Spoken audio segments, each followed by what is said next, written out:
General గా Sajjanar proactive ఉంటారు. రెండోది సోషల్ మీడియాలో కూడా ఆయన యాక్టివ్ గా ఆ, మాట్లాడుతుంటారు. ఉమ్, సో ఆ, ఆయన చాలా విషయాల్లో కూడా తన పరిధి దాటి కూడా, అంటే తన ఉద్యోగ పరిధి దాటి కూడా సమాజంలో జరిగే కొన్ని రకాల ప్రాబ్లమ్స్ మీద స్పందించడం, దాని పట్ల ఒక చిన్న సైజు ఉద్యమాలు కూడా ఆయన చేస్తుంటాడు. అట్లాగే బెట్టింగ్ యాప్స్ మీద నిజానికి ఆయనకేం సంబంధం లేదు, ఆయన ఆర్టీసీలో ఉన్నాడు. కానీ బెట్టింగ్ యాప్స్ సామాజికంగా చాలా మంది ఆత్మహత్యలు చేసుకుంటున్నారు, చాలా క్రైమ్ జరుగుతుంది అని చెప్పి ఆయన ఆవేదనతో దీన్ని సెలబ్రిటీలు ప్రమోట్ చేయడం కరెక్ట్ కాదని చెప్పి ఆయన చాలా మందికి మామూలుగా చెప్పాడు. కొంతమందికి బెదిరింపులు వెళ్ళాయి, కేసులు కూడా పెట్టించడానికి ఆయన కూడా దోహదపడ్డాడు. ఈ క్రమంలో బెట్టింగ్ యాప్స్ కి సంబంధించి ప్రమోటర్స్ మీద నాన్ వేష్ కూడా గట్టిగానే పోరాటం చేస్తున్నాడు ముందు నుంచి కూడా. సో మామూలుగా ఏంటంటే నాన్ వేష్ ఎప్పుడు బెట్టింగ్ యాప్స్ ని ప్రమోట్ చేయలేదు, అతను ఏది కూడా కమర్షియల్ ప్రమోట్ చేయలేదు. ఆయనకి ఏంటంటే యూట్యూబ్ ఛానల్లో వచ్చే డబ్బుల్ని ఆయన తీసుకుంటున్నాడు తప్ప మిగతా వేరే చేయట్లేదు. సో అందుకని వీళ్ళు బెట్టింగ్ యాప్స్ ని చాలా మంది యూట్యూబర్స్ కావచ్చు, మిగతా సోషల్ మీడియా వాళ్ళు కావచ్చు, బెట్టింగ్ యాప్స్ ప్రమోట్ చేస్తే డబ్బులు వస్తాయి అనేది వాళ్ళు తీసుకొని చేస్తున్నారు. రెండోది లీగల్ కదా అనుకుంటారు చాలా మందికి. బెట్టింగ్ యాప్స్ ఎన్ని రకాలు ఉన్నాయి తెలీదు, లీగల్ గా కూడా క్లియర్ గా లేదు.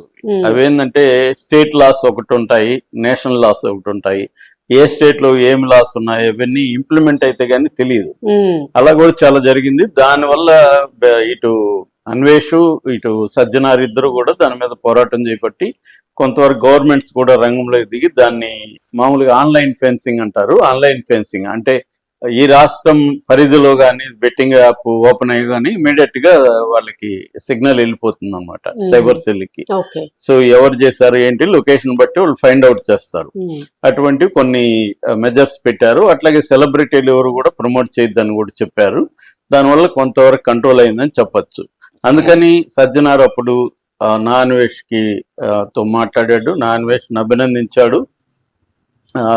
అలాగా వాళ్ళిద్దరి మధ్య ఒక ఫ్రెండ్షిప్ అనుకోవచ్చు ఒకటి ఏర్పడింది. అయితే ఇప్పుడు అదే సజ్జనారు నాన్వేష్ ని అరెస్ట్ చేయడానికి రంగంలో దిగాడని నిన్న ఆమె కళ్యాణి పంజగుట్ట పోలీస్ స్టేషన్ లో వెళ్ళి కంప్లైంట్ ఇచ్చింది. ఆమె పోలీసులు రంగంలోకి దిగుతారంటున్నారు. ఈ సందర్భంగా సజ్జనార్ అయితే ఓపెన్ గా ఇప్పటి వరకు ఏం ట్వీట్ గానీ ఏం చేయలేదు. కానీ మనకు వస్తున్న వార్త ఏంటంటే సజ్జనార్ రంగంలోకి దిగుతున్నాడు, ఇతను పాస్పోర్ట్ సీజ్ చేయబోతున్నారు. పాస్పోర్ట్ సీజ్ చేస్తే ఇంకా ఏ దేశంలో ఉండడానికి లేదు.